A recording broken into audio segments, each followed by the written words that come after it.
95.7 The Boss. Oh, yeah, we are very purposeful here. We put it in practice. We don't talk about it. We don't pray about it. We about it.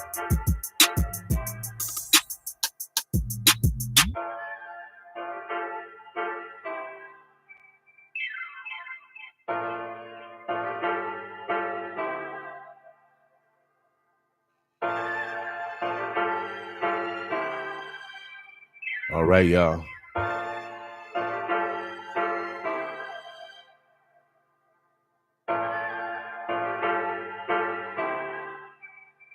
Good stuff.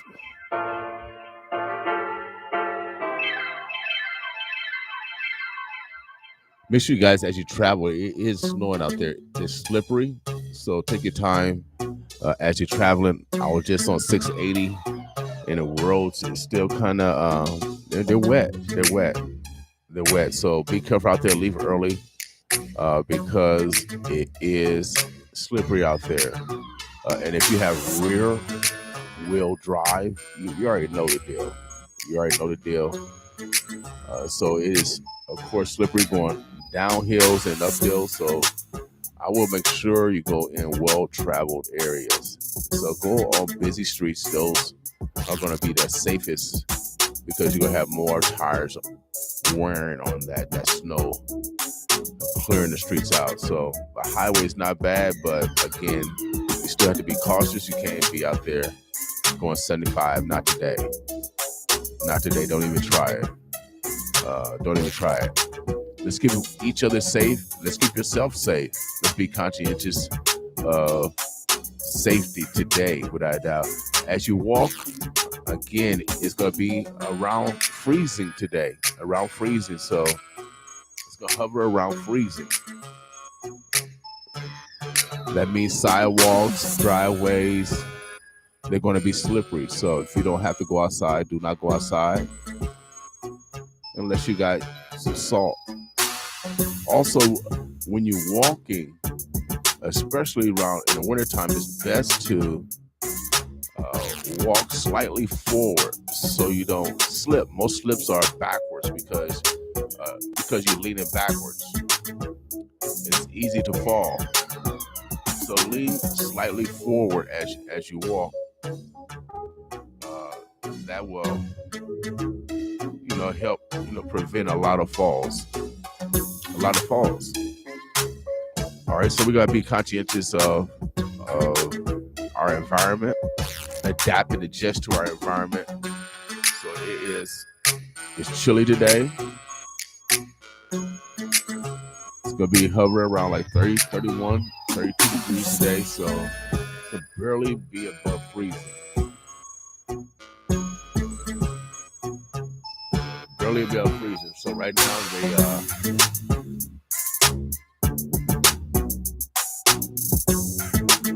there's already been a traffic incident already.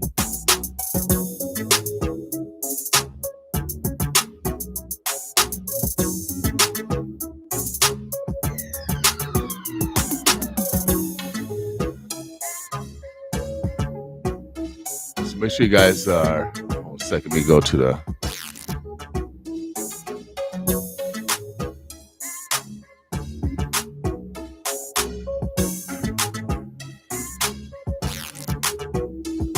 So right now there's an accident on 20th and N off of exit D2. So I'll be cautious around that area as you're traveling. It's a serious accident in that area.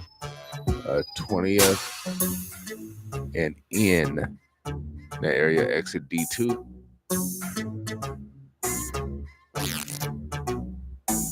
Like that's the only accident that I see right now. Traffic's pretty good. However, again, it's slow. The traffic is slow because of the ice conditions. So be careful as you travel out there because it's icy, y'all.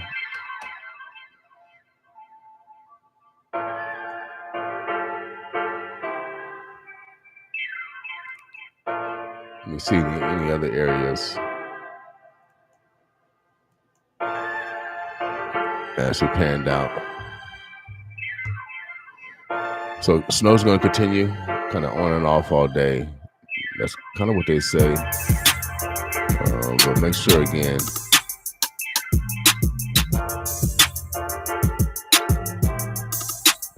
you guys take off early because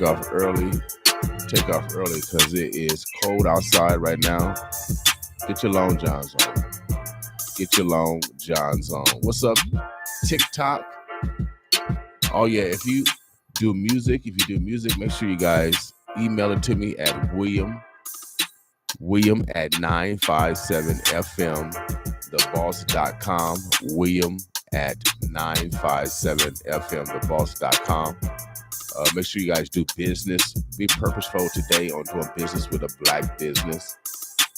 We call it Black Friday because, our new immigrants, they don't know what black people went through. So it's up to us to teach them.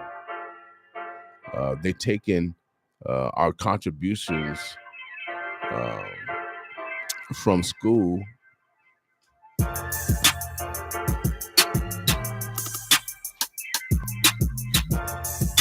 So we can't continue to,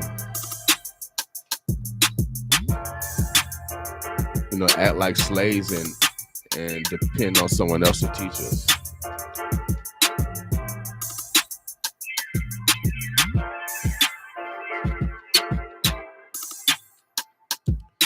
So I'm gonna tell you a couple of adventures that we contribute. The letterbox. Yeah, the letterbox was patented by Philip B. Downing, October 27, 1891. The letterbox, as you guys know it as the current mailbox.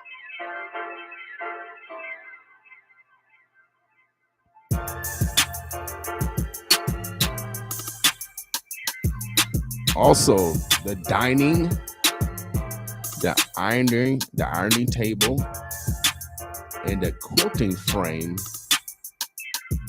was invented by an African American named T. Elkin, Elkins,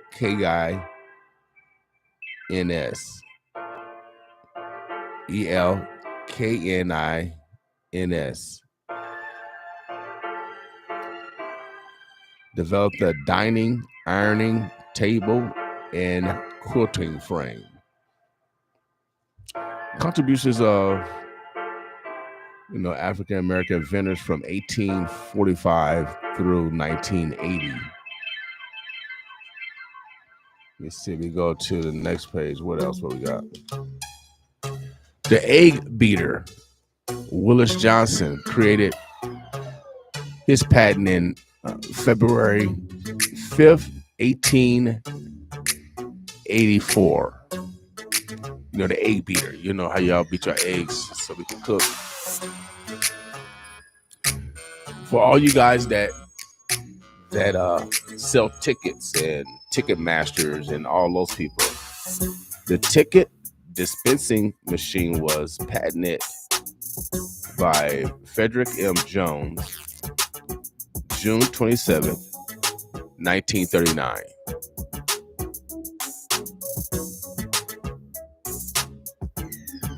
Also, this same inventor, he invented the air condition unit.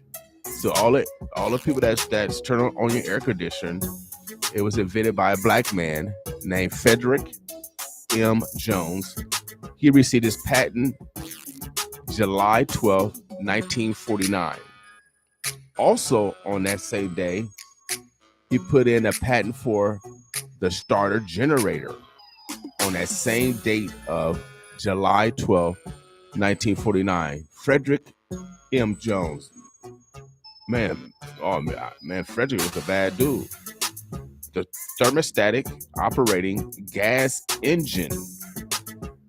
He put in that patent July 26, 1949. Well, he was busy in July.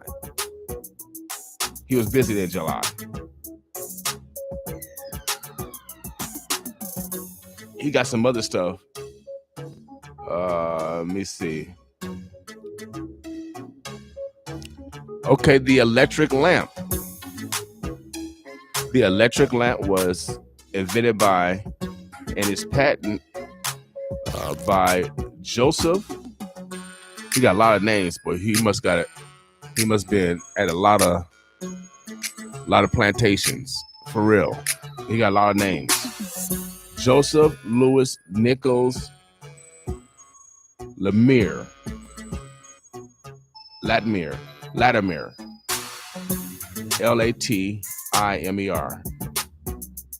Joseph Louis Nichols Latimer created the electric lamp, patent in September 13th, 1881.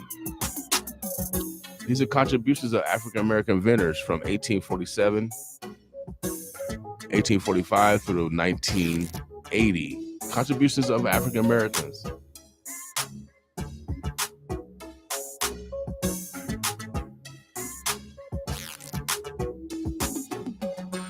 The pencil sharpener, developed by J.L. Love. That patent was November 23rd, 1897. The pencil sharpener.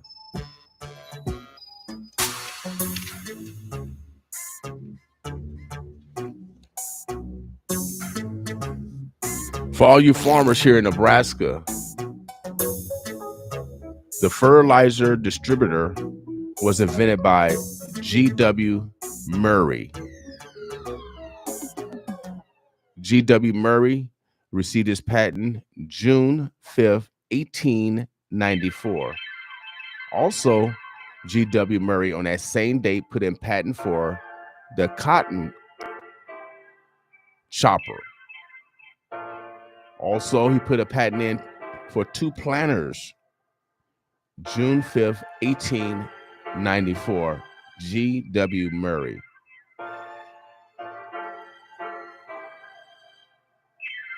Also, he developed the planter fertilizer distributor repeater, 1894. On the same date, he put in 5 patents on June 5th, 1894.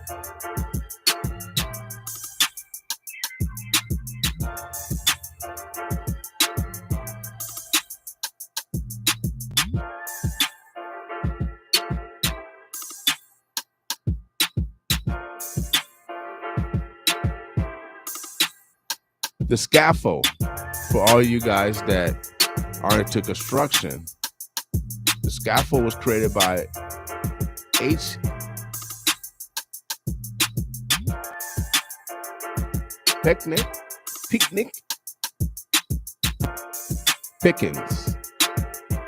Pickett, whatever we want to call it. We call it Pickett. P-I-C-K-E-T-T.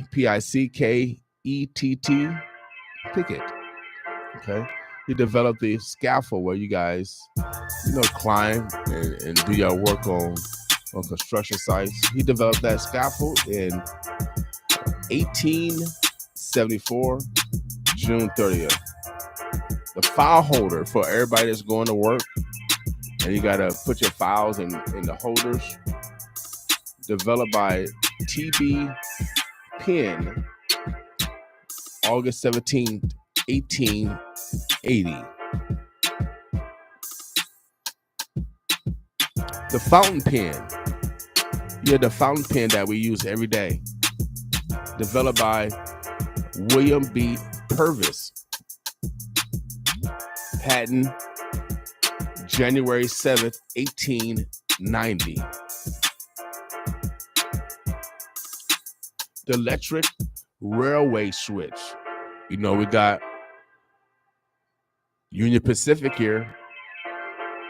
That switch was created again by a black man, William B. Purvis. That patent 1897, August 17th. The dustpan.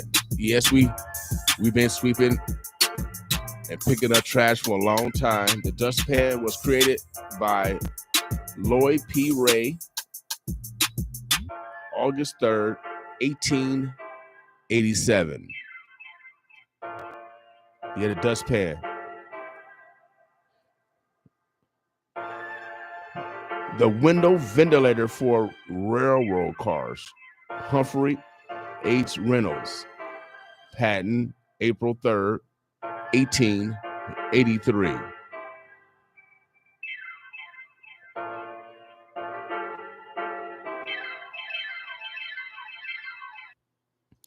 It is Black History Month, y'all. And you see the assault on teaching accurate history. When you don't teach accurate history, then you're doomed to repeat that history. The reason why we teach history is first learn what happened in the past so we could benefit, but also learn from the past so we don't repeat the atrocities.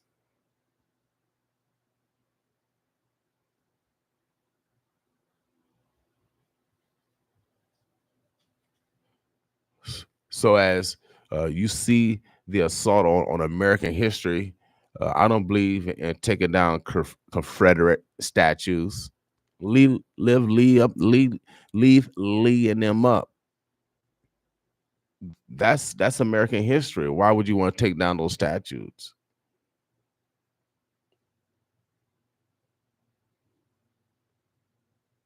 It shows us where America was and the progress that we have made. We shouldn't hide history just because we don't agree with history. It happened. You can't hide it. You guys are trying to conquer yourself. This is what the European countries have done to the world. You've conquered the world, burnt their literature,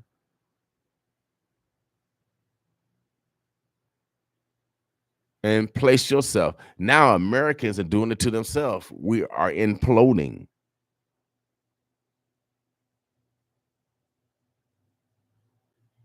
America's it's imploding right now with self-propaganda of hate. Just look how the Democratic and the Republican parties address each other as the enemy, basically.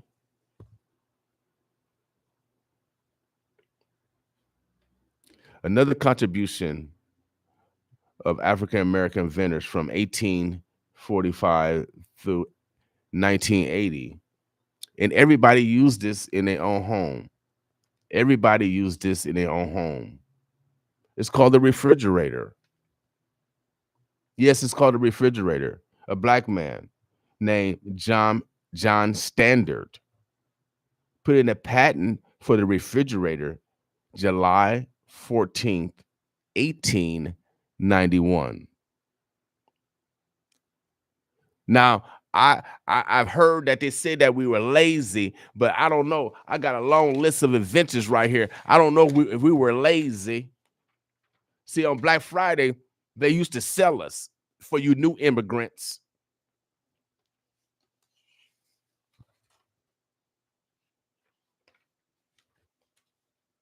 And they used to sell us on Fridays.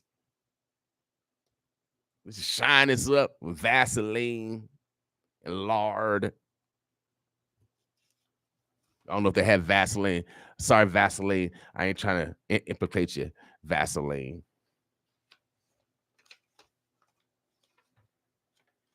Where they put some shiny stuff on you, grease you up, check your teeth and your anus and all that stuff to get you ready to be sold on Friday.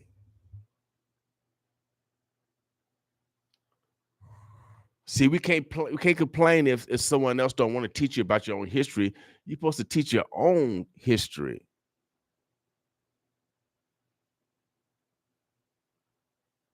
And if you're from the Black diaspora, we gotta make sure that we're doing our own. My mama, who pick cotton for y'all for free always say, son, they got theirs, you get yours. What happened with that philosophy? Why aren't we building parallel structures? Why aren't we demanding that our politicians move forward with our agenda?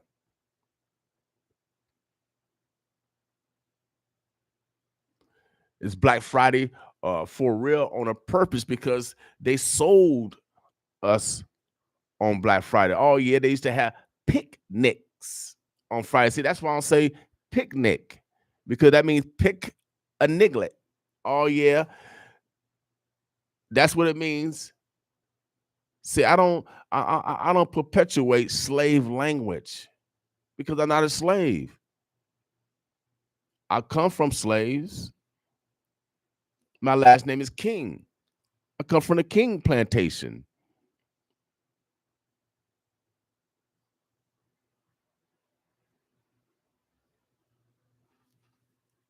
Or the Busby plantation.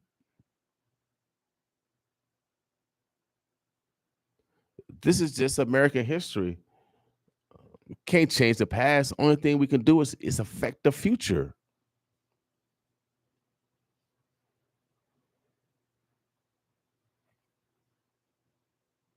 So I told our Congressman Bacon, is that America is in a propaganda war, and he acknowledged that we are in a cyber war against the world.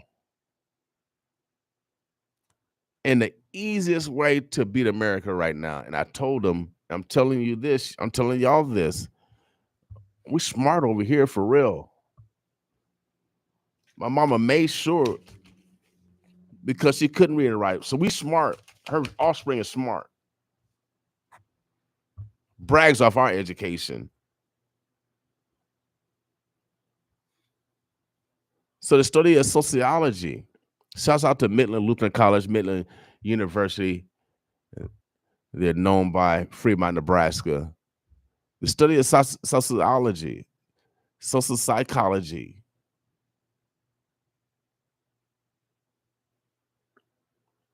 The study of people, subsets of people, based off environment. So as you see, America has always had the foundation of racism. We still talk about it today. We wouldn't be talking about it if it didn't exist. And you see an example still down at City Hall where we got our mayor, and then we got the dude at the planning department ignoring the black woman. She asked him a question. He basically ignored her. They didn't show the whole clip on channel whatever it is. They didn't show the whole clip. They just showed half the clip, so it make the appearance that she was disrespectful. No, he was very disrespectful. She asked him a question, and he didn't answer. Even Festerson and other people was waiting on the dude to answer. He didn't answer, and then finally, after Festerson said something, the other white dude said something, wherever his name is, the planning department guy, the director. And then the mayor come out and say, it's not about being black. Well, why would you say that if it's not about being black? Because she's black. Why would you say that? She didn't say that you attacked her because you white. See the psychology of that? See, we're smart over here. My degree is in behavioral science, and a lot of times people give out Freudian slips. You better study Freud over here. See, we DSM-3 over here. So why would she even say it's not because she's black? It maybe because she is black.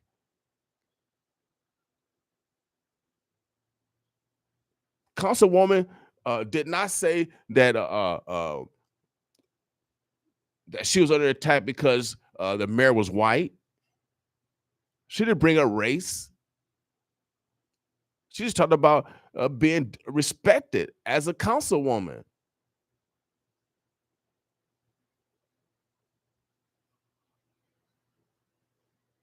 So who's throwing in race now?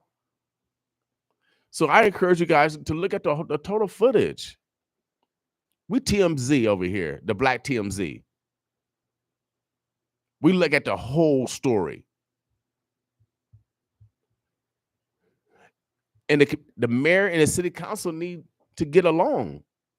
And for the mayor to say that none of her staff is going to meet with the city councilwoman, that means here in North Omaha, we don't have no voice now. It's like the big house don't care about District 2. Can we still call the hotline if we're from District 2? Are you meeting with the people of District 2, Mayor? I just want to know. This is a question. Can you say you're not meeting with the black woman?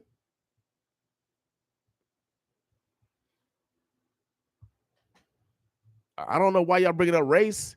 And going back to the congressman, I mentioned this that it's going to be easy to beat America because you know why? Because America is based off of racism. And they don't want to talk about it. They don't want to resolve it. They don't want to sit on the counselor table and resolve and let's move forward. Black people are not plotting to get you. We're not strapping bombs to ourselves and going in and blowing up ourselves. We're not digging tunnels under the ground and shooting rockets. See, black people are not doing that. We don't have a militia that's practicing in the desert or in the hood. So white folks, we don't have nothing organized to come back at you. Our goals are to move forward. We didn't go through that slavery. Our ancestors went through that slavery. We just wanted to acknowledge that we have a system based off the past that's still suppressing us.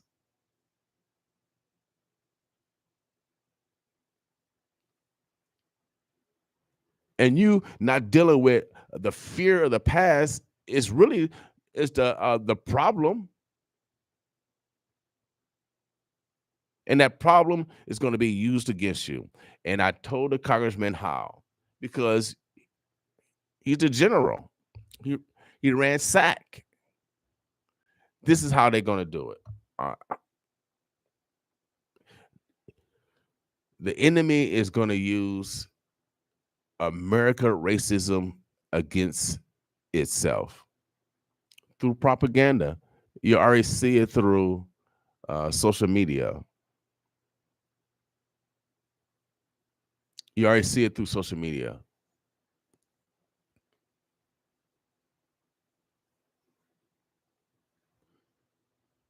Countries in China, Europe countries, all participate in cyber attack of American infrastructure every day.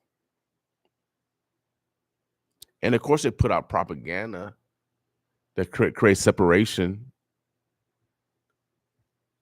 You don't know where this propaganda is coming from.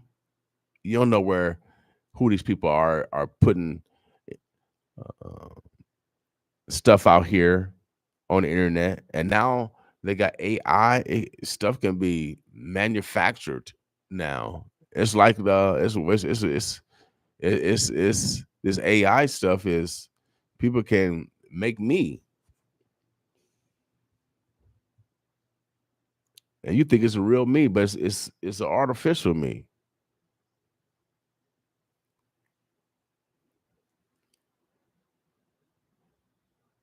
So they're going to use technology to continue to separate us. They're going to use American racism against itself.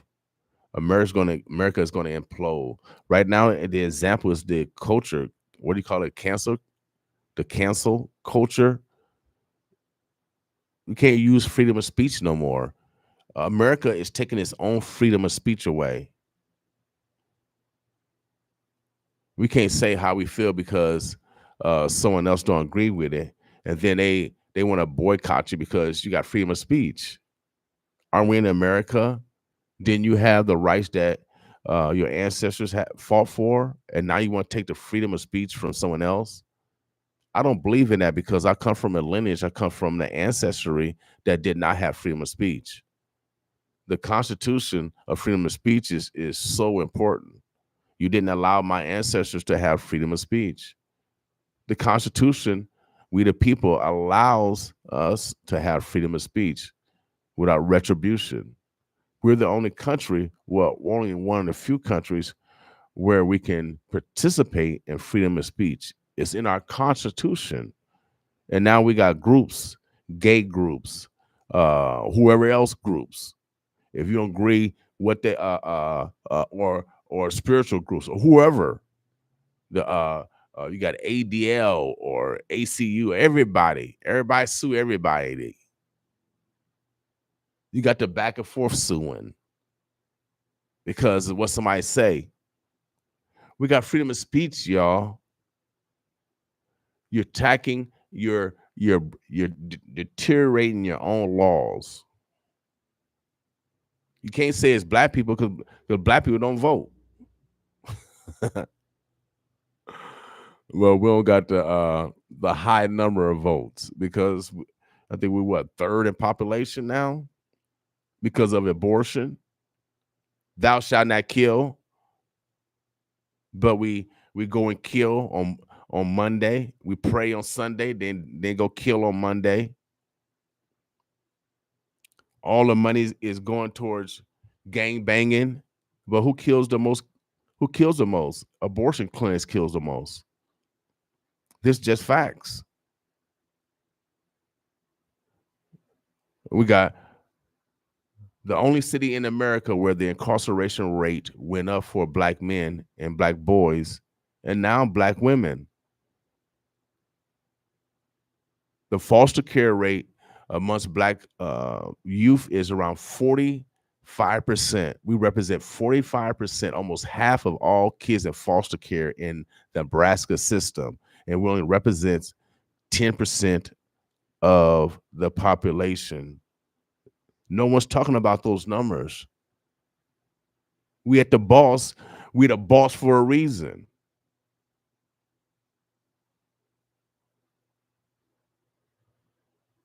I know we always want to talk about the good numbers. Oh, crime is down, but you know why crime is down? Because they arrest all the black men. Myself, a law-abiding citizen, but I'm only 85% saved.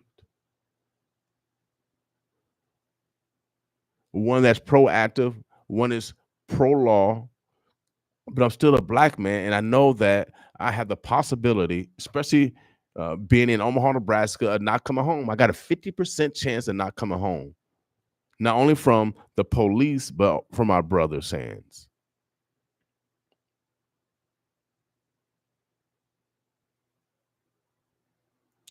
So that's why we call this Black Friday. That's why we're purposeful on talking about issues that need to be talked about.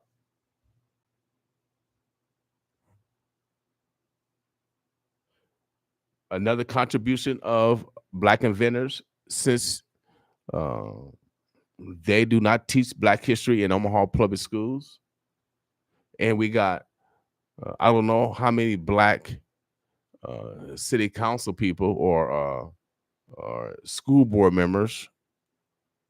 They want to teach sexual stuff, but they don't want to teach black history. And they got master degrees. They got blacks over there with master degrees.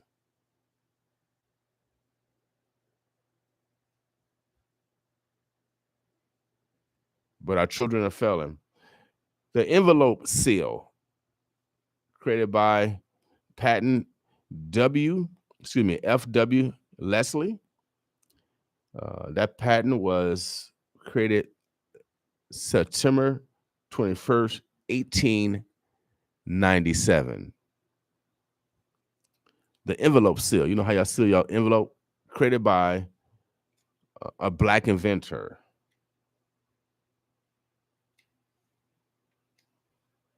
Again, for you farmers, since we're in farmland and the governor don't want to feed the kids, the grain bender. Yes, the grain bender. Created by W. Marshall, brother. His patent was May 11th, 1886. Miss Patterson, what's up? The system quickly. The system quicker to confiscate black children, drugs, mental poverty, neglect. All these variables are systematic. Some, if not all, are radically driven in some way. Racially driven in some way. Well, you know, these are systems of Jim Crow and in the era after the Emancipation and Proclamation. So, but we have the most intelligent, or so-called the most intelligent black people on earth right now. The Greek fraternities and sororities have are the highest educated among us, because they and probably even organized. On the religious side, you got Nation of Islam, you got Southern Christian Leadership Conference. Political side, you're talking about Congressional Black Caucus.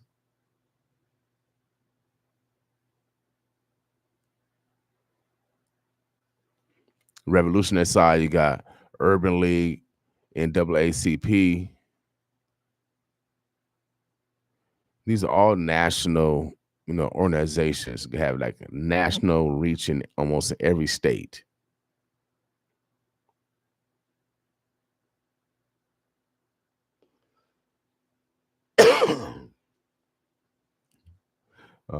We're going to have to decide on how we're going to move in the future. I have encouraged that if you are a black man, specifically, but a man,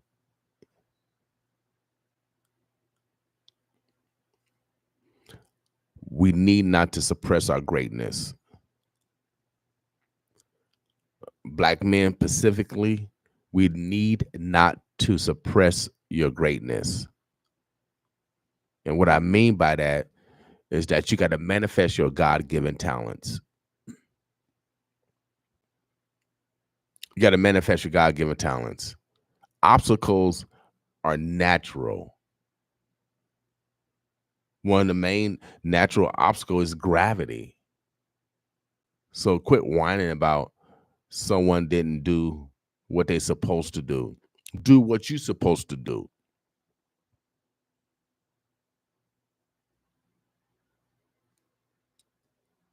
See, they call me Reverend New Hope, the only hope you got.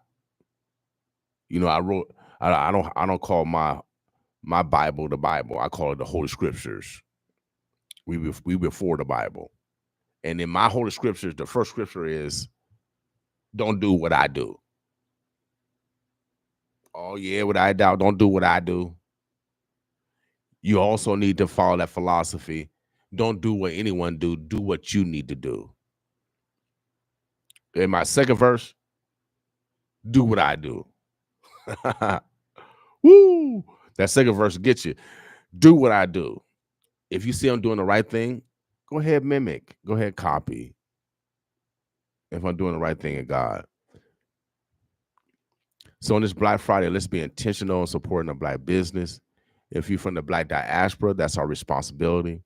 If you are my Caucasian, my Asian, my Hispanic, my Native brother and sisters, and we spend money with you every day, spend money with a Black business today. Black people spend money with everybody every day. It's a shame that we don't spend money with ourselves, but it's just true. We spend more money with everyone else besides ourselves. And on this Black Friday, it seemed like, again, we keep selling ourselves. We keep selling ourselves off on a mental level by just giving our money away to others, supporting other businesses. We still selling ourselves. We have gotten off the freedom train. We have a responsibility here because I come from a mama that picked cotton. I come from a mama that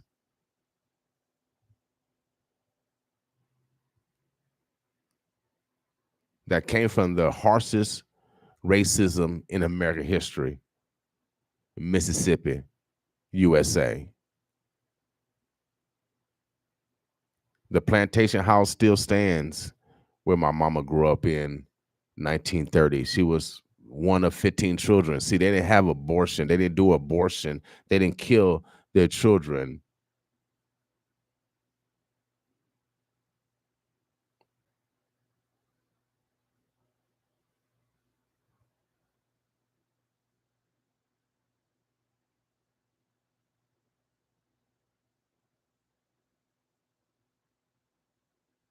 They did not kill their children. There wasn't an abortion clinic on every corner to kill your children.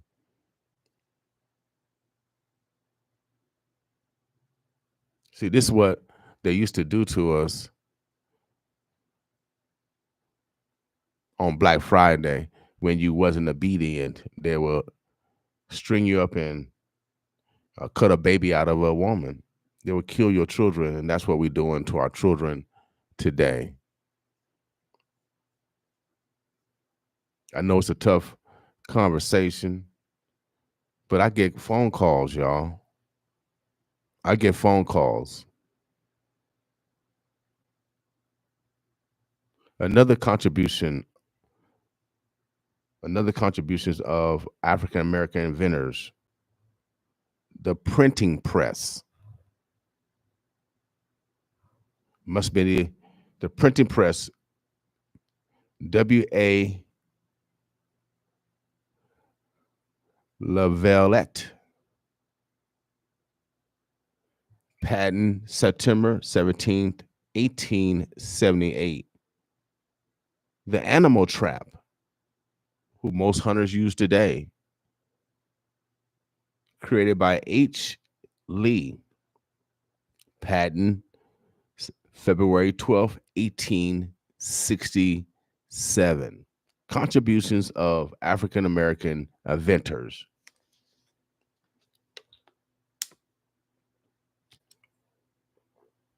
You know, we hear rumors that Black people are lazy, we're not intelligent.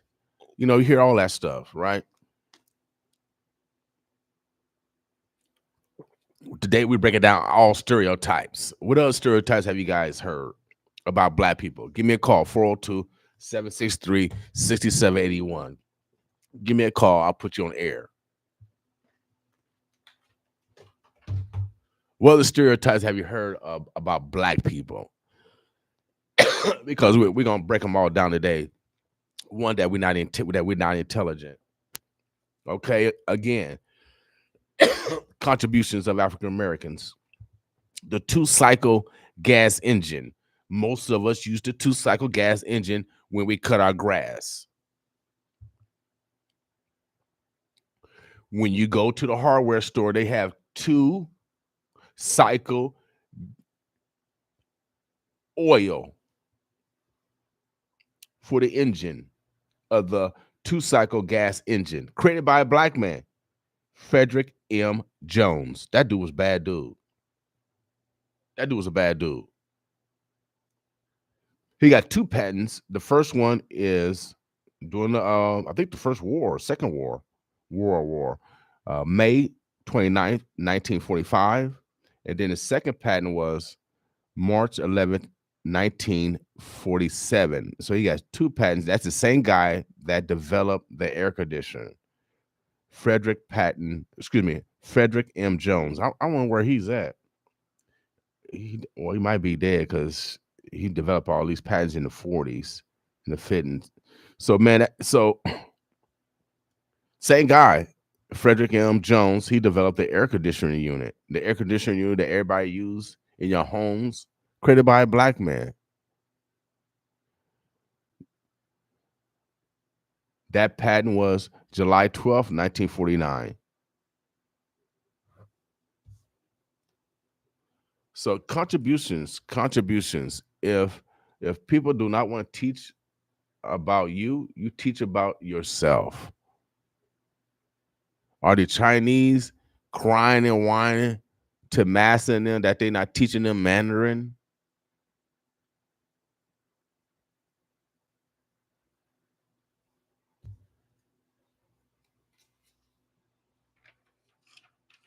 Oh yeah. Y'all know this one. The folding chair was created by Purdy and Swagwar. The folding chair. You know how they use the folding chair in Alabama? They swim across water and then they use the folding chair. The folding chair was created. That patent was created by 2 black people, I guess, Purdy and Swagwar. That patent was June 11th, 1889.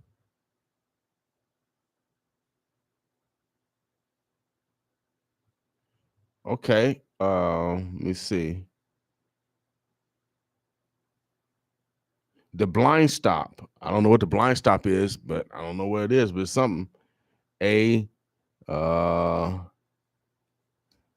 Pugsley, 1890, July 29th, patent. The non-refillable bottle, created by R&R Reynolds, patent 1899, May 21st. Contributions of African Americans. I know y'all said we were lazy. No, we're breaking down all stereotypes today. Y'all used to call us names behind our backs. No, we weren't lazy. The mop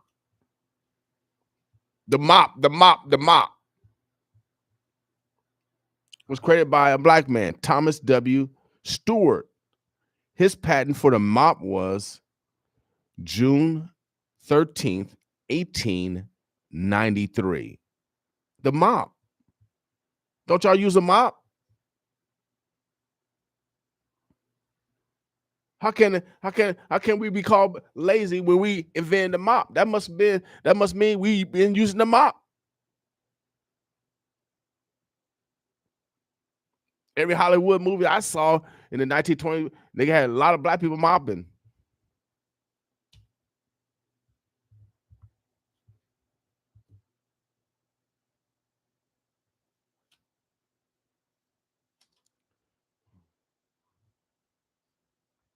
Okay, now let's go to the military. Let's go to the military. The propellers for vessels was created by G. Tolliver. Patent April 28th, 1891.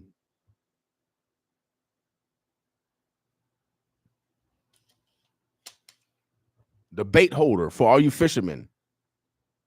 The bait holder was created by P. Walker. P. Walker.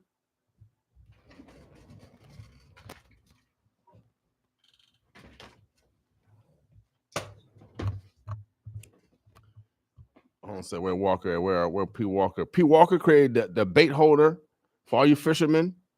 1898, March 18th, when he got his patent. What's up, big bro? Come on, have a seat over here. Contributions of African Americans. Now, oh yeah, now y'all fools around here, y'all including the governor. Now on this one, since y'all teach African American history over at OPS, yeah. Let me comb. You know, I'm African American. I can comb my beard and stuff. You know, I'm African American. I'm proud of my curls. They ain't naps, they curls. So they call us corn huskers, right? But you know who developed the first corn husking machine was by a black man. Oh yeah, y'all owe us something, Nebraska. You know, we owe some residuals. W. Washington got the patent for the corn husking machine August 14th, 1883. Where my money at? Where my money at? The corn husker. So what y'all want? Y'all want the lemon squeeze? Y'all want to squeeze y'all lemon? We got y'all on that one too. J.T. White, 1896, July 8th. Man, we got people. Oh, okay, now. Shots out, you know, what's his name? They call him Grell Bam or Bell, whatever his name is, Bell, whatever his name was. But you know who really developed the phone, the telephone transmitter? Because I'm into transmitters. You can't transmit without a transmitter. Now Bell, he didn't create no transmitter. That was created by a black man. I know y'all said we were lazy. I'm just trying to prove that we weren't lazy, y'all. Don't get mad at me. I'm just a messenger. I just heard through the grapevine y'all talking about us. I just want to rebut some things on this Black history.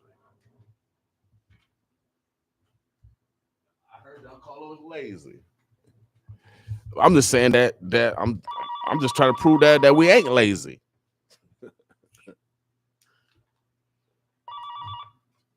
95 the boss. Yeah, how you doing, Liam? Okay, hold on a second, brother Phil. We'll get you on. All right. Can you hear me, brother Phil? I can hear you. Oh, yep. Hold on a second. Let me make sure they can hear you.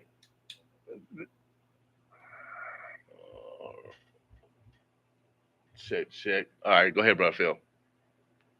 All right, we ready to talk a little bit of health here, William? Heck yeah, let's get healthy, man, because you know it's snowing out there. Oh, I know that. I just drove to work through it. It's a little bit slick in some places, so folks better be careful. It's slick everywhere. Not the worst we've seen, but don't get overconfident. Right. So what's the health report today, big bro? Well, I think the thing we want to be aware of is respiratory illnesses are circulating at a high rate. You know, we've been talking about RSV, COVID, and flu for quite a while. Well, this is of the flu season. Let's go back to COVID for just a second.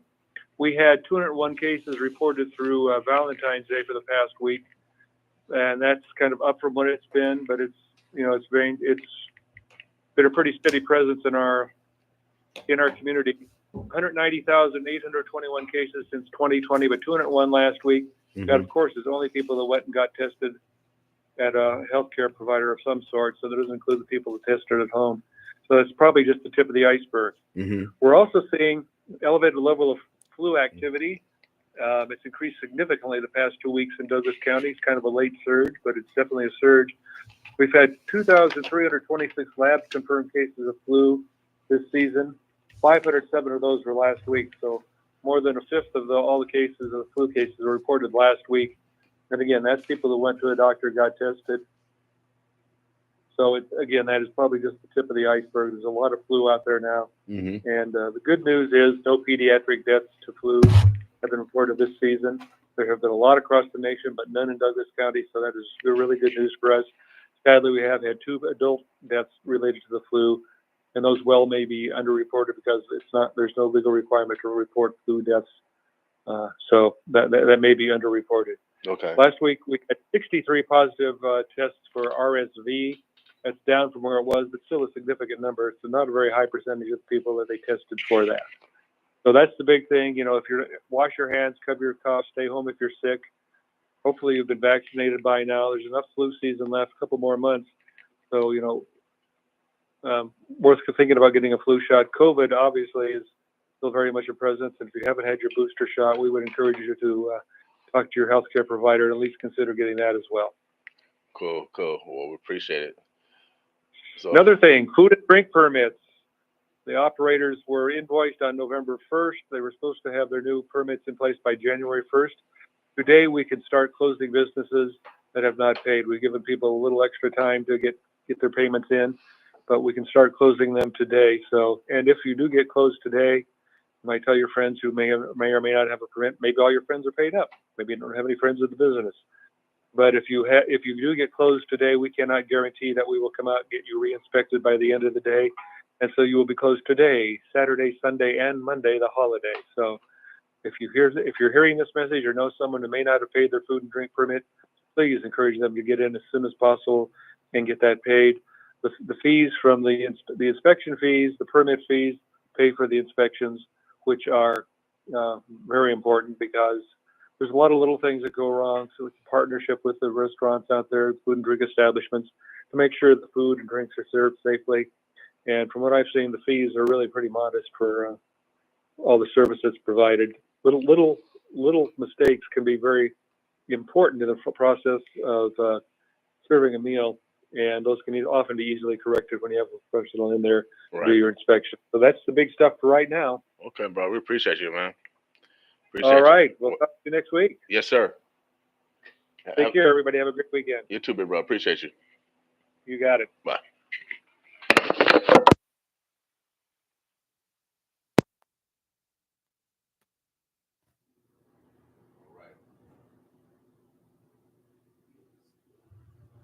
All right, I'm gonna hold out with my man Phil Rooney calling in from the health department, just giving us an update on what's happening. Flu is COVID. Everybody's still dealing with these pandemics. Make sure you guys wash your hands. That's the main thing. Just wash your hands. Didn't your mama teach y'all that? Just wash your hands. What's good, y'all? What's up, Rayal, Cal? What's going on? I might have to pay y'all duo from the homeland to the new land. So they got my man Sherman in the building. Omaha, the birds of blessed. I was talking about this earlier about like the mayor and our city councilwoman and not having representation.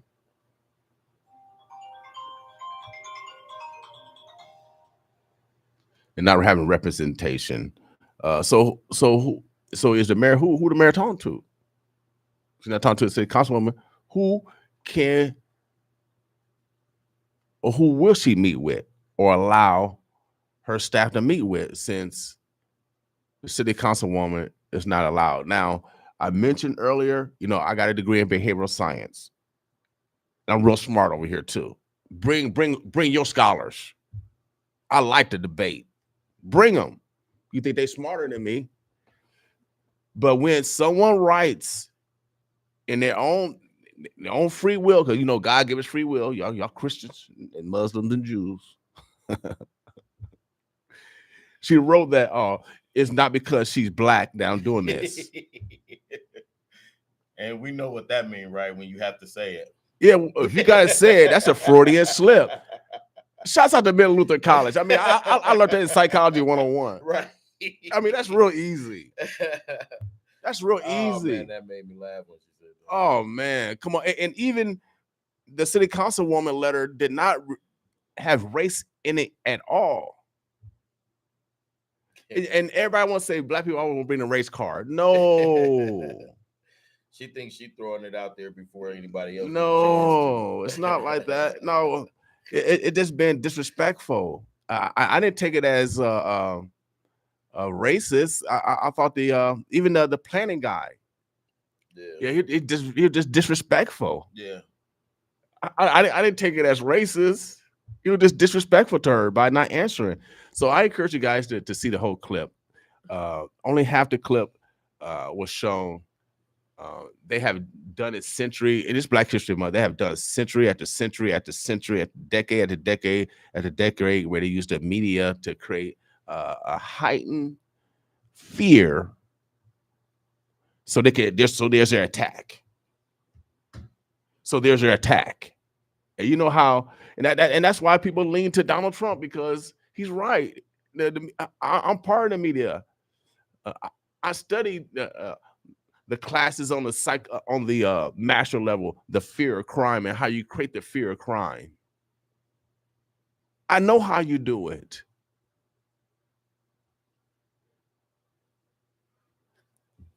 So when it's happening, man, I'm from the projects. I mean,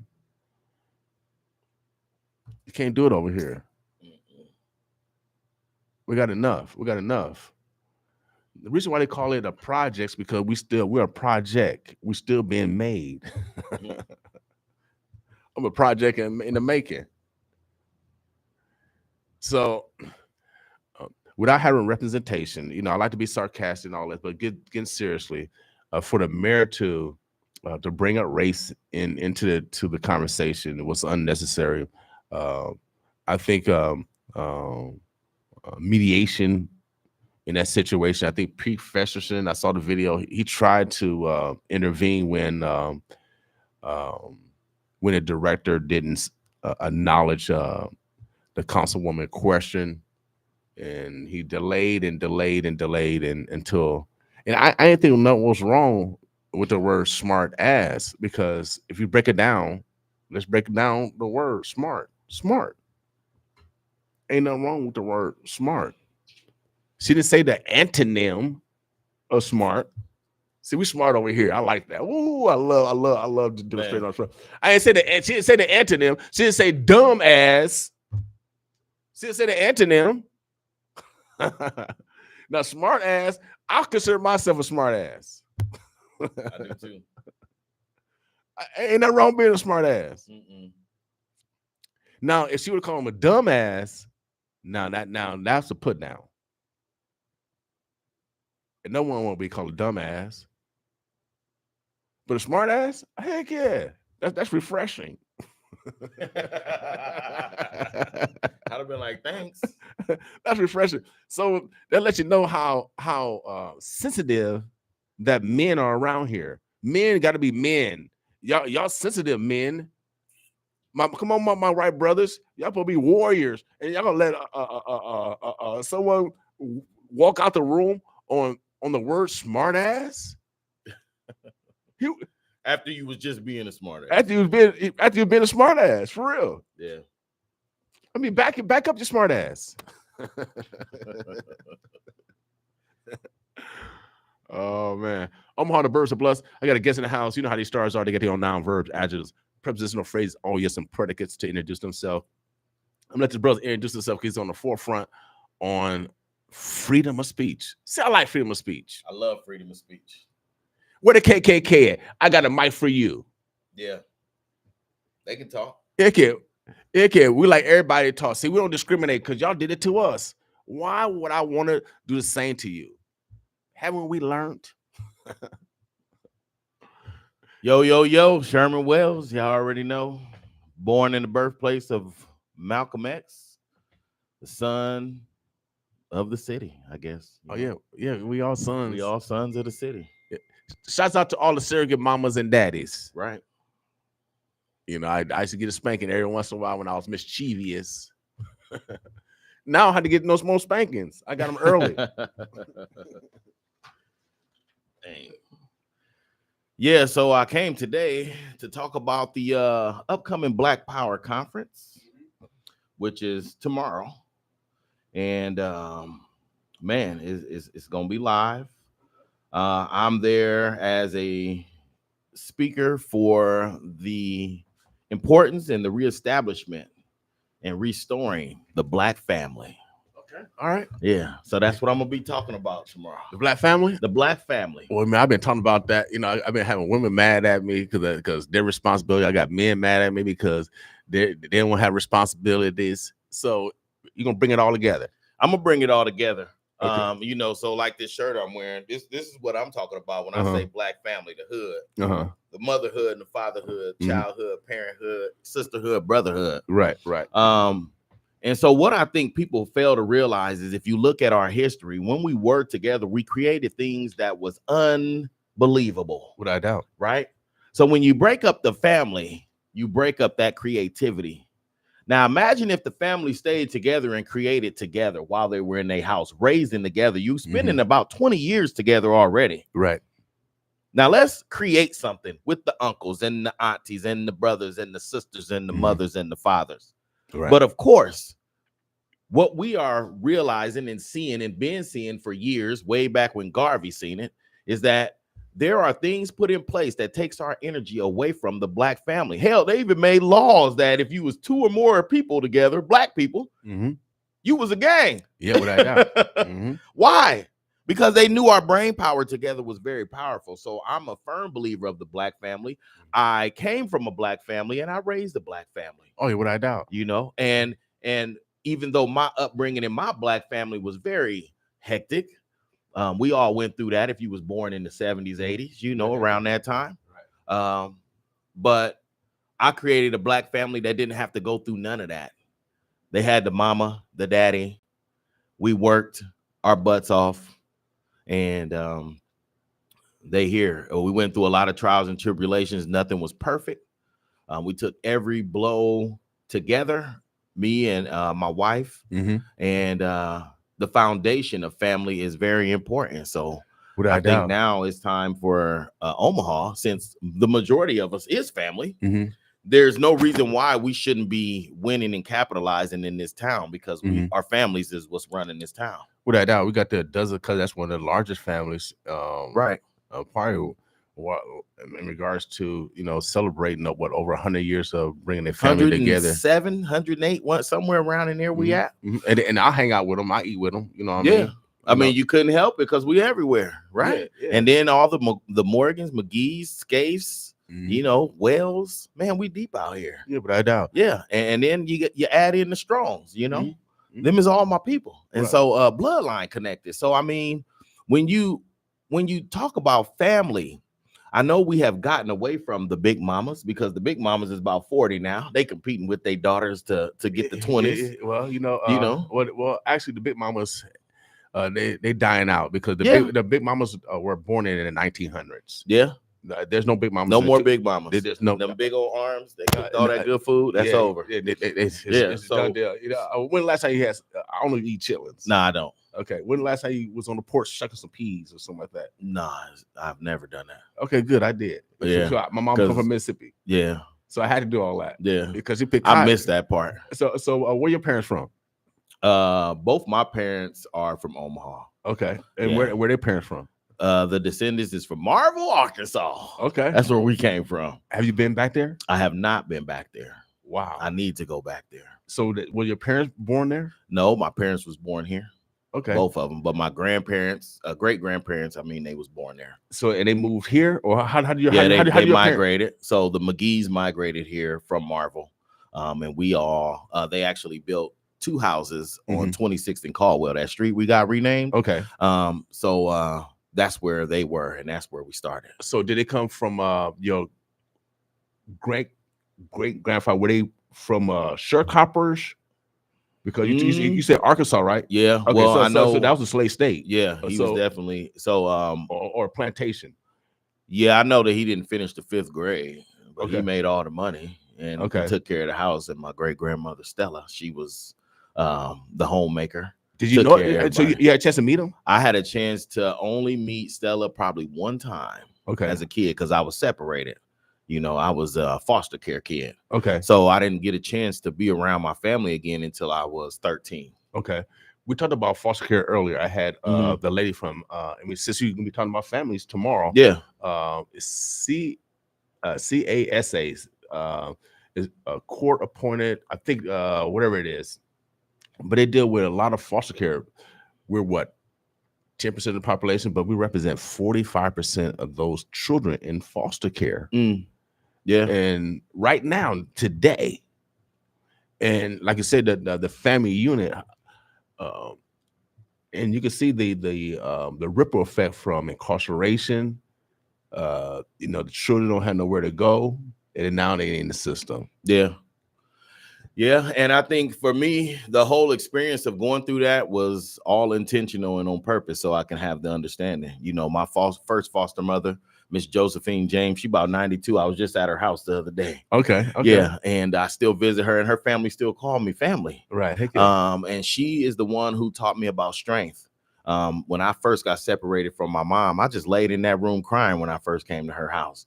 And I cried probably for about 2 weeks, curled up like a shrimp in that bed. And she came in there one day and she said, Sherman, either you gonna get up and do something with yourself or lay there crying, but I'm not helping you up. You need to get up on your own, do something with yourself. Mhm. And I finally got up. And that lady to this day, she's a very strong woman. Right. That's why she's 92 and still kicking it. Right. Heck yeah. And then my second foster family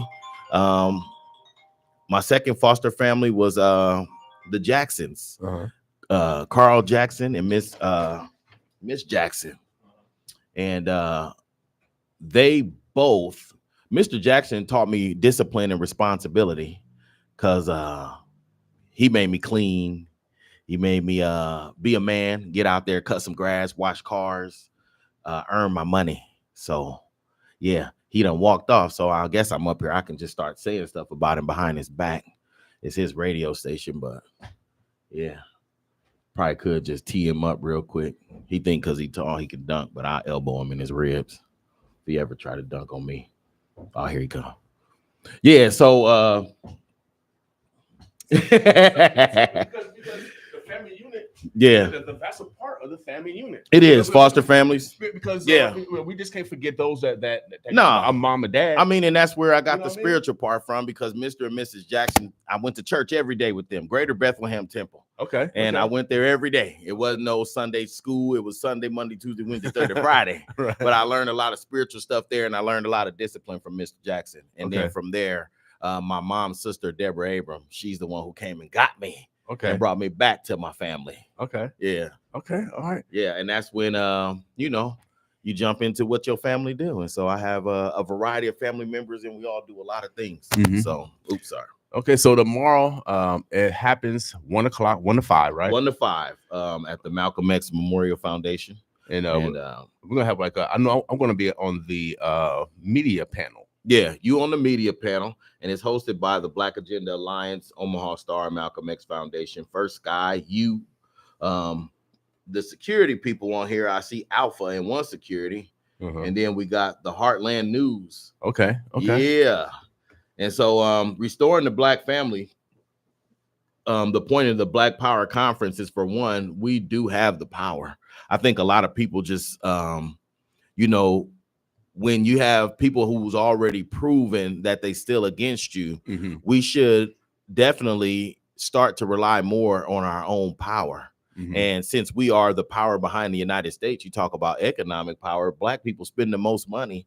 And so the reason why we don't have our 24th Street or our business district is because our dollars are being spent in other districts because we keeping them rich, So I mean, we got this knowledge, bro. I've been preaching Yeah. it for I don't know how many years. We all have. Why we can't make the change? Do you bro? want the truth, or do I gotta stay edited? Okay. See, So well, you can say neglect. I think that's Will. so I don't know.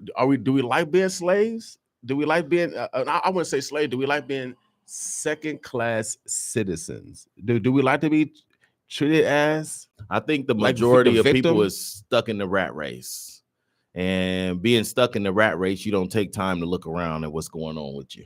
Mhm. So, I mean, for example, when I was raising my children, I did step out in the community a lot, but when they got to teenage years, I had to back up because my sons was going through those, puberty stages. Mhm. And so I think with that, a lot of parents, they just stuck in that rat race, and they're leaving their kids to social media. And what we're seeing, since everybody's the same from coast to coast, you're seeing a manufacturing of the minds of the Black children. Mhm. And you can tell because a kid from Florida act just like one from Omaha with the behavior, the disregard for human life, the lack of love. And the moms are so busy working, they're not nurturing no more.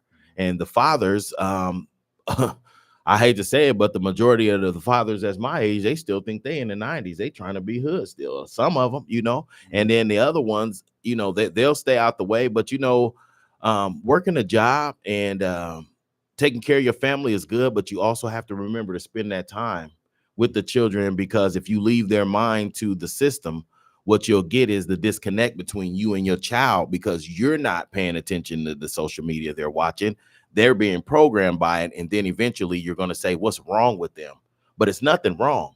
When you program something, it's going to do what it's programmed to do. Yeah, right. So it's not wrong. It's following the program that's presented to them on social media. And it's different for them compared to what we went through. So you agree with the legislation that they initiated that you shouldn't get on social media till you're 13 or something like that? Man, I mean, being on it is one thing, but the monitoring, the you know, having other stuff to do where you're too busy to pick up your phone type stuff. I know it was old fashioned, but when I raised my kids, I didn't let them have a phone. They had a flip phone where they could call me, but a smartphone they wasn't able to get until they bought it themselves. And they were 16. And then at the dinner table, we didn't allow no phones, whether we went out to dinner or ate dinner at home. You got to put your phone away, because that's the time where I'm in your life. And I went through the rooms, pop-ups whenever I felt like it, book bags, dresser drawers, but we sat down and talked. You know, we held something we call family court. So when people got in trouble in the house, instead of the parent just disciplining that child, we sat down and let everybody determine what your punishment should be, or if you should be on punishment, or can you fight your case. And that worked for me and my family, because you'd be surprised how the story starts off one way and then it ends another way, and then you figure out, well, it wasn't that bad, or maybe the teacher might have lied, or you know what I mean. And then I was the type that always showed up at school. I not only just to check my kids, but to check on them. Right. It wasn't just on a discipline thing. I would just pop up randomly, so much that Miss Rigg at South High, she knew me by name. Hey, Mr. Wells. Then she allowed it. And one time I came to the lunchroom and there was a teacher there accusing my son of stealing some shoes. And I just so happened to be coming that day. And I said, my son don't steal. Then when they found the shoes, the teacher barely wanted to apologize. But you just categorizing, you know, and that's what they do. Right. And so I think with the Black family now, it's not something we need to reinvent. Right. We just need to get back to understanding our importance together. And that's why I'm gonna be dropping that speech on them on that day. Okay. Restoring the Black family. Okay. Are you gonna touch about divorce or anything like that? You know, I think relationships is something different. It's definitely a part of the Black family. Okay, so divorce. So you focus. I'm gonna focus mainly on the tearing down of the Black family and the importance of it. Okay. How it's been torn down and how we can restore it. Well, like I said, it's not really reinventing something, but just and then talk about the importance of it. You know, men responsibility. Is that part of the equation? Men responsibility is a part of the equation, but you know, we in the time and age where men is versus women, and I try to stay out the battle. I know that I am a man, 100% a man, and I know there's times where when women have what they call a man, they think that I'm an aggressive man, or they don't understand me as a man because they have weak men. Because just because you have the thing dangling don't make you a man. Right. And I'm a type of man that not only do I stand up for myself and my family, but if you're around me and I see something unjust happening to you, I'm gonna stand up for you too. Oh yeah, without a doubt. Like I said, I like to be unliked. I do too. I like to be unliked. Yeah. And so I walk in my enemy doors all the time. Yeah. And they know who they are, and they look at me. I look at them too. Yeah. And I'm not afraid to lose. Period. See, that's a difference. That's a difference. I'm not afraid to lose. But I think if the men and the women both took responsibility for what they do, when you decide to have sex, it's always a possibility of having a child. You need to make sure that you're having sex with these people that you. If it's going to be a child coming, then you're going to have to be able to deal with that person. Yeah, without a doubt. You know, and it happens. And if you can't, then still be there for your child. Right. You know, I believe that if we keep these women in this defensive mode, the lack of nurturing for our children is going to keep going. Oh yeah. If they gotta be the man and the woman, and if they got to keep worrying about the games that men play, right. And then same with women, because if you misuse your temple, what God gave you to bring children into this world, and your sexuality for favors, then your life won't be right. You're misusing the power. That's funny that you mentioned women aren't nurturers no more, because my mom, I love my mom. However, I think she only said that she loved me. I think I remember maybe once or twice in my whole life. Was it tough love? But her love was action. Yeah. Did you grow up with her? You stayed in the same house where she loved you? Yeah, but right? 100%. Because so I didn't have to hear her love was a demonstration. It was a demonstration of love. Yes. Was your father there too? No, my dad was Air Force. Okay. But he lived in Turkey. Okay. And Turkey and so that's pretty much exactly German. What I was saying. So my dad and I had more of a writing relationship. Right. We wrote, and so mama had to discipline you when you was wrong. Right. And give you the hugs and kisses when it was good, but the hugs and kisses couldn't come because she had to stay disciplined. Yes, she had to stay disciplined. But she was there to celebrate. She always celebrated me. So she was there for my games. And she kept you there. She could have gave you the Boys Town. Oh yeah. So it was tough love. It was tough love. It was tough love. And I learned the reason why, because I didn't understand sometimes when I did get a whooping with a stitcher cord, or I had to walk to that tree with a stick. What do you call it? A switch. I had a resentment until I took my first psychology class. Wow. And I learned in psychology that, people can only do what you say, what they know, what they've learned. Yeah, that's all. That's it. And so, and for me, I was just, at the time when I was young, and actually Viola Morgan, Sundiata's mother, my aunt, cousin aunt, she was the one who called the police and I got took from my mother because she seen the condition I was in. Okay. And so me back then, all I wanted was my mother time. I didn't care about what I was going through, And so it was, but I never held nothing against her because my mother was a victim of rape and she was a victim of a lot of things. Right. And so when you are able to still just live with your mom, I missed all those years of being with her. And then as I became an adult, I was able to spend more time with her, but I never held none of that stuff against her because I can't judge her life. Right, without a doubt. And so once I learned that, it revealed that resentment, left me, because I said, well, she grew up in the harshest racism. She grew up in Sumner, Mississippi. That's the harshest rate. I mean, Mississippi was the harshest racism on earth, right? Period. Yeah, and plus I felt like, God did send me Miss Josephine James and Geraldine Jackson. Them women stepped in. Roxanne Relford at No Frills when I first came out of jail and I was 20-some years old, and she gave me a job and I just wanted to be a stalker. This woman hired me as a cashier. I was so mad. I came in there as the only male. They made me tuck my shirt in and get in front of people. Right. I just wanted to go behind the scenes, Right. But she said, I see something in you that you don't see in yourself. And I said, no, I was a quiet person. Right. I didn't talk. Right. And she forced me into that position. And then next thing I know, I became the store director. Right. And so this woman, she was an important, pivotal person in my life. And that 12 years at No Frills, that's what opened me up to being the person, more personable person. Right. But it wasn't meant for me to stay there, because if it was, I'd still be there. Oh, okay. Well, everything is about growth. Yeah. And when even a plant that's growing in a pot that grows to a large level, you got to go to a different pot. Yeah. So and it was just stages. Yeah. Yeah. So it's just stages of life. Stages of growth, just like a plant, from the seed to the top. So tomorrow, February 17th, tomorrow, 1 to 5. Malcolm X Foundation, 3448 Evans Street. We'll have the panel discussion, the resource expo, voter education, free food, preparedness education, Black Agenda Alliance programming, and the lecture, community discussion, and a family dinner. Okay. So you have family dinner? It's going to be a family dinner. Okay. All right. So is this open to the community? This is open to the community. Yeah. Free? Yeah.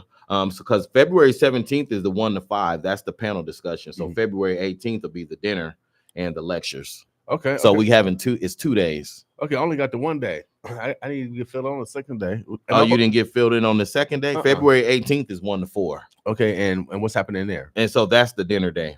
That's Okay. the lectures and the dinner day, family dinner. Okay. And you'll have more speakers there on that day. Okay. Yeah. All right, well, cool. So it's a 2-day event.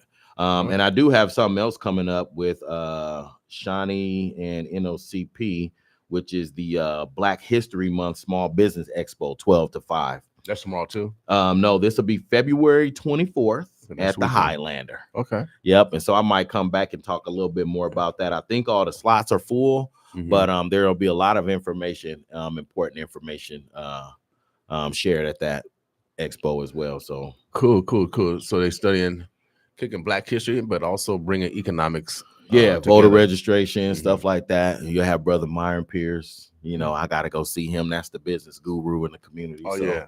yeah. Yeah, I need to go circle back around. I need some foundation. Also, I'm running for office. I'm running from the Regional Transportation Transit Board of Omaha. It's a new board that's going to oversee MAT Bus Company. That's what's up. So a new board. The legislation came under, I think, Senator Wayne back in 2019 or 2020, and now the board is up for election. So I'm running for office. It's a board seat, and my main initiative. I'm from the bus system. I remember catching the bus with my mama to Kmart on 72nd and Ames to get my first rap tape. Yeah, cassette tape. The group was called Fatback, and the song was called Went King to Miss Timmy III. Leola's? Or you said 72nd? No, 72nd and Kmart. Oh, okay, yeah. It was Kmart. 72nd and Ames. Yeah, you can back find in some good stuff, 1976, 1978. I was only 2. Yes, I was. I was an 8th grader or something like that. I was only 2.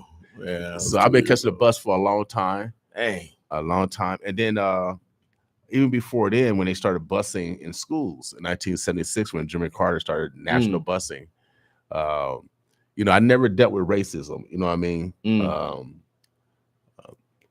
Went to Adams School. You know, we got bused out to Adams School, and that's in the Keystone area. And had a wonderful school. You know, my teacher, you know, was great. I don't think I experienced any racism that I thought of. But our last day of school, as we got on the bus and we was on the bus, all of a sudden, our bus was bombed by potatoes and eggs. And it was from the students' parents that we went to school with in the Keystone neighborhood. And what y'all do? I was a 6th grader. Oh. Yeah, 6th graders these days probably would have got off that bus and beat the brakes off the parents. I'm just saying, it's a whole new generation. Them 6th graders, they big, man. I went to my grandkids' Christmas program. I didn't feel safe till I seen the 2nd graders. Right. They all was tall. I mean, I'm 5'5", but if I put on my boots, I'm about 5'6", and they still was tall, man. 2nd grade, man. So I said, yeah, 6th graders, they classified as adults now. Yeah. Well, sure. Actually, 2-year-olds. So Yeah. They like that. Okay. Right now, no, man. So, but I think it was all that milk. You think all that hormones? I don't know. The injections in the meat, something. Because my last son, he's bigger than my first 2 sons. I don't understand it. Yeah, he's like the Hulk. He big. He real big, bro. And my first 2 sons used to pick on him. Right. He was the baby brother. Now he the big brother. So now it's, oh, what's up, bro? Yeah, they don't mess with him no more. Right. Not only is he taller, but he's wider. He looked like a lineman. Bro. You know? Yeah. So how old is he? He's 24. Okay. All right. 25. Yeah, he about to be 25. Okay. Right. Time go by, don't it? Yeah, dude. I'm about to be 48 March 20th. So, you know, that's the last day to be a Pisces. Okay. Well, okay. Yeah. Well, you lucky. Yeah. Well, you lucky. So I'm an Aries. So March 28th. Oh, so okay. I'll be 59. What you doing for your birthday this year? Well, I think usually I do like a boss bash. Yeah. I think the bosses they need to celebrate. What you think? Yeah. You're a boss. Yeah. All the bosses, all the Pisces and the Aries, we celebrate. We run the world, the fish and the ram. You got to swim. You got to go. You gotta go through us. Period. Yeah. They said Jesus was a Pisces, I think. So I don't know. Something like that. Boy, close. He close. We're gonna ram a man. We're gonna ram a man for real. Yeah. So tomorrow, make sure you guys tomorrow and Sunday come out to the Black History event over at Malcolm X. It'll be a great time to fellowship. If you're a small business, you need to be in the building so Definitely you can see how you can collaborate. Let everybody know that you exist. It's so important. And it's not a one-time thing. What we have to do here in this city is, for one, stop relying on people to tell us what to do. I was thinking about this the other day with my daughter when we was talking about Omaha Days. Mm-hmm. Why is it that we have to have it every other year? Why we can't do it every year? Who said that? Who made the rule of that? I think the original organizers. Well, we ain't the original organizers no more. Mm-hmm. We want to do it every year. Matter of fact, every weekend should be Omaha Day to come down here and sell some goods. Right. Well, South Omaha look like Omaha Day every day, every weekend. I think we need to start a market. But I think what we can do is do something every other year of the Omaha Day. Yeah. So it'll be every year, but it won't be the same thing. Yeah. So of course, we want to lead the charge. We want to lead the charge and have the Stone Soul. I don't want to call it a picnic because that means pick a nigga. That's what it means. Yeah. I had to say that because this is Black History and picnic means What's up, Vern? it meant to pick a nigga. Yeah. So maybe call it Stone Soul Barbecue. And we have a big barbecue where we have fellowship, bring the families back, similar to what the Dozen Cousin do. Yeah. same thing. Everybody bring your grill, and we have a free concert for the community. I'm laughing. I'm sorry. I got some crazy people, friends that I'm associated with. MIA said, what's up, MIA? What's up, MIA? Brother Wells, Sherman Wells is going to be hosting tomorrow event. Yeah. Over at Malcolm X, the Black History event. So it starts at 1 to 5. There are going to be several panels. I'm on the media panel. Me and Joanne is actually going to be hosting both. Okay. Yeah, we'll be co-hosting each other. Okay, cool. So. It's free for the community. Make sure you guys come out, fellowship. They're gonna have something to eat for you. So come out and get something to eat also. Come on, get some eat and fellowship. Sherman Wells, anything else going on?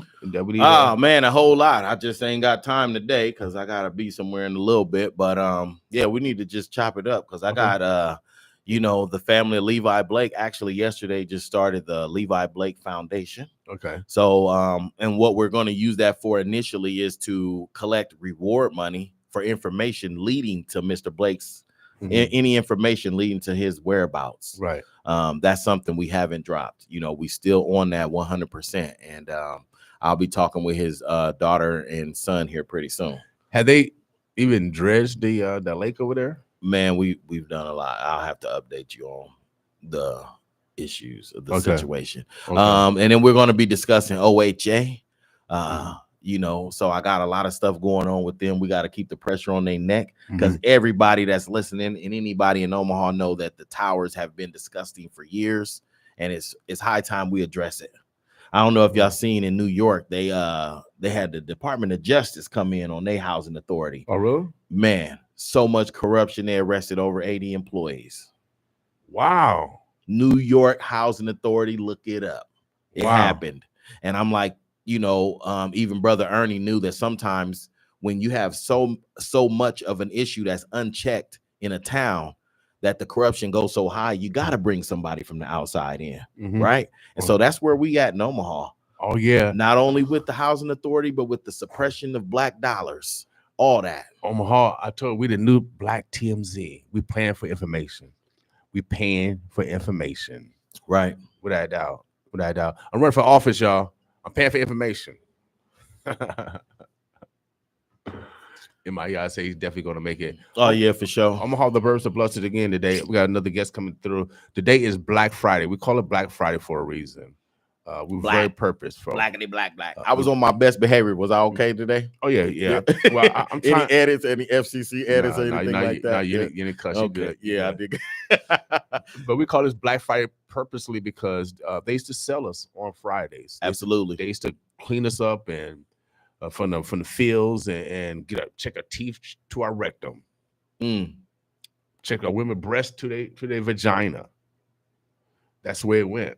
I gotta give you the hard history, y'all. They don't want to teach you in the schools, OPS, and we got Black school board members. So I'm everybody told we're gonna be great this year. So when we know you come from that, man, we can't stop the freedom train, y'all. We can't stop the freedom train. So people they don't like me demonstrating freedom of speech, and they sure don't like me bringing like Brother Sherman on or Brother Penn on. Oh man, or anyone that have that use a freedom of speech. Yeah, and with no regard to what nobody think about me, because the messages I get and the information I pass to y'all is from God. Oh, yeah, and I have to continue doing that, or I'll be punished. Man only pays one time, God pays 10 Come times. on, man. So, I can't be here concerned about what no human thinks about the spiritual messages that we have to deliver, and they all ain't gonna be smelling like flowers either. Without a doubt. I keep telling you, I like to be unliked. Oh yeah, I like to be in the room when my adversaries, when I'm working for God, and you one of iniquity. That's right. I love walking in the room when I know you stole, you're a thief. I know when you are a rapist. I know you. Right. When I walk in the room, you molester. I know your history. I'm an investigator. I know who my enemies and so-called friends are. Right. I read the files. I'm very, very smart, y'all. I'm telling you. So, and I like to hang around smart people. Right. And before I get out of here, I just want y'all to know, me and my daughter is working on a regular show where we'll be on there consistently. Me and her. Okay. You Media, the media you care about, Untamed Media, basically.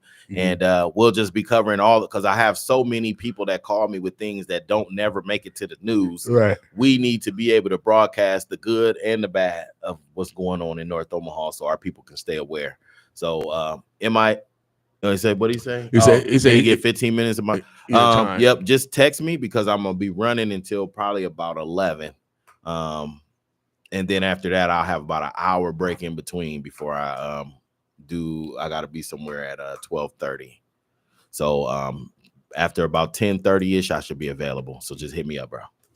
All right, big brother, man. Appreciate you. Right, man, for sure. All right. We got next guest sliding through, y'all. Omaha, the Birds of Bloods. We're gonna take a quick break. And this is actually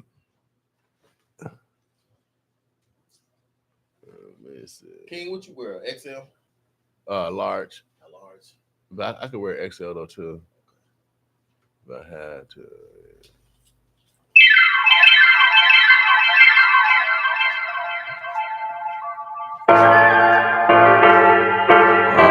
All right. That's my man Sherman Wells, y'all. Let me find something for Sherman.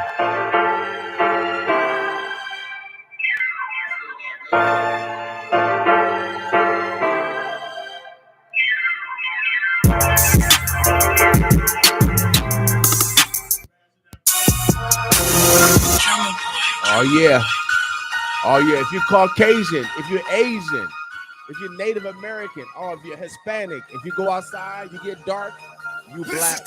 Oh yeah, you black. Boss with us. All my life, I don't have no real enemies, but I know everybody is not a friend to me. I show my people love, that's why I always get it back.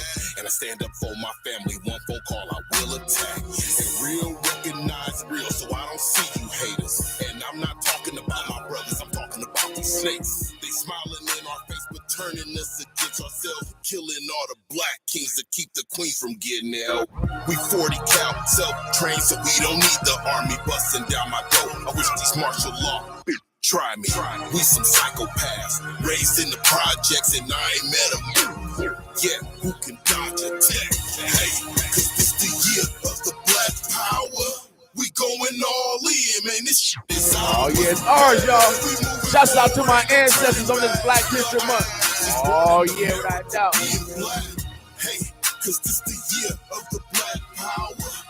2024. Man, this shit is ours. Hey, we moving forward, ain't no turning back. The odds against us born in America being black. They call us militant and racist cause we still resist the brainwashing and genocide by this government. My people waking up and now at least we more conscious with plans of unity, but still we must proceed with caution and breaking the cycle of thinking like slaves. Gather up knowledge and until your brain to change the situation. Death is what our race is facing. We in a nation where they shoot us first, ask questions later. Black lives mean nothing in their eyes, we just a perpetrator. And marching and holding rallies, that's not doing nothing. We tried it Martin's way and still our people struggling. It's time to educate and elevate from all the hate. Our future generations is at stake. We don't have time to waste. Cause this the year of the Black Power. We going all in, man, this shit is ours. Hey, we moving forward, ain't no turning back. The odds against us born in America being black. Hey, cause this the year of the Black Power. We going all in, man, this shit is ours. Hey, we moving forward, ain't no turning back. The odds against us born in America being black. Black power, black power, power, black power, black power, black power. All right, Omaha, the Birds of Blood. That's my man Sherman Wells, and that was his hit song, Black Power. Oh, yeah, I'm for real about this. You know, I studied the science of anthropology. Without a doubt. Without a doubt, man, we smart over here. So if you, oh, yeah, Asian, Caucasian, Hispanic, oh, yeah, Native American, and if you go outside, you get dark, oh, yeah, you black.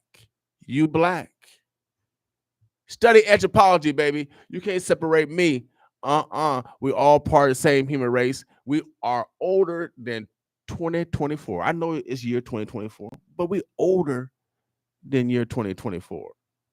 We millions of years older, y'all. Y'all didn't know that? They didn't teach y'all that in school?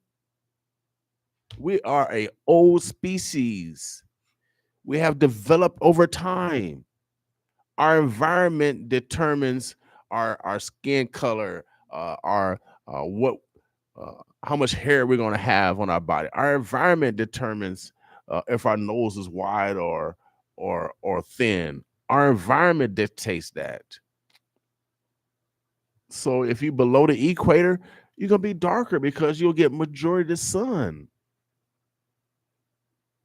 If you're above the equator, you'll be lighter. So I'm lighter because there's no sun, but when the sun come out, I get darker than some of y'all.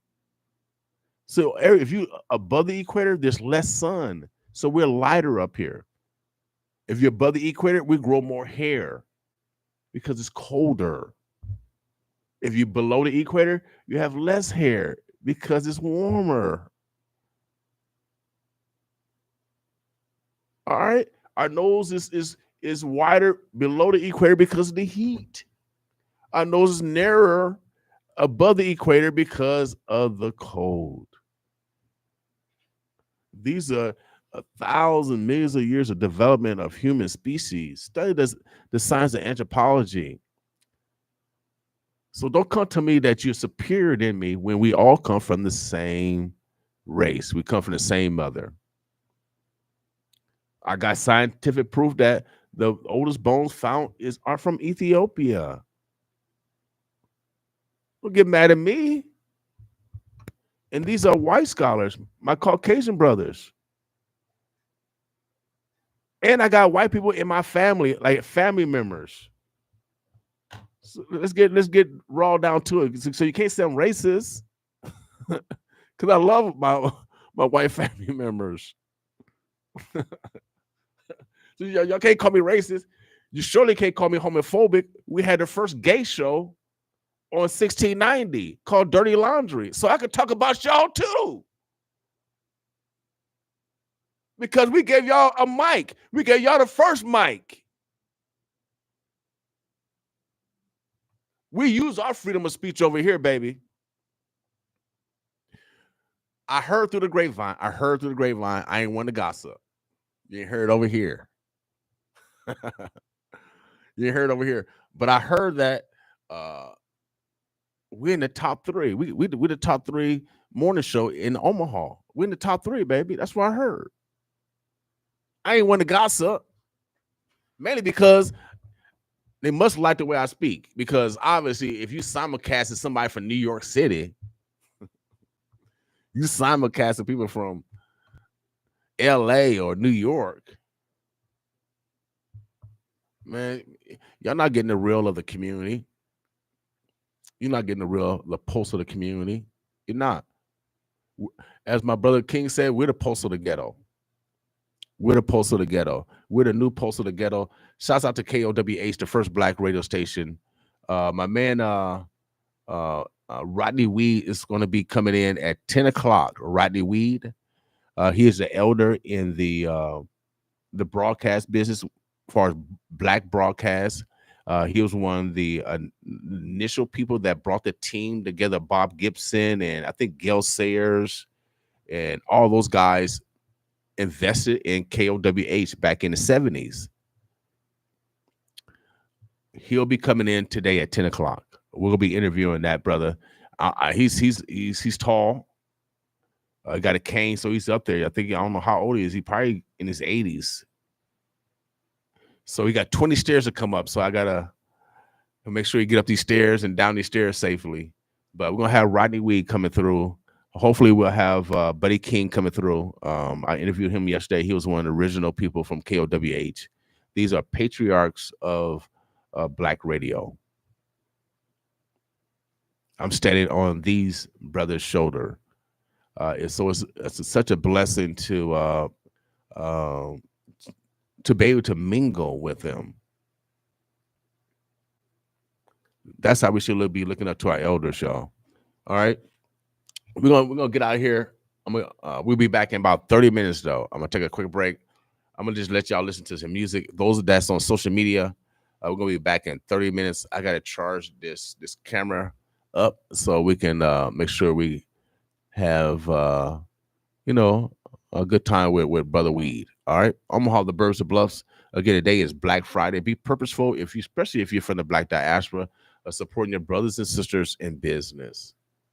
Supporting your brothers and sisters in business.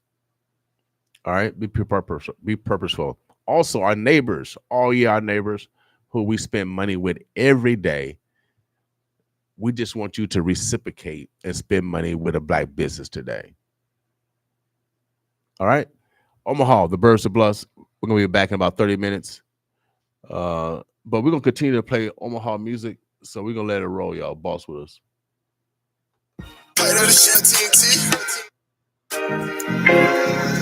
Let's fade on the keys.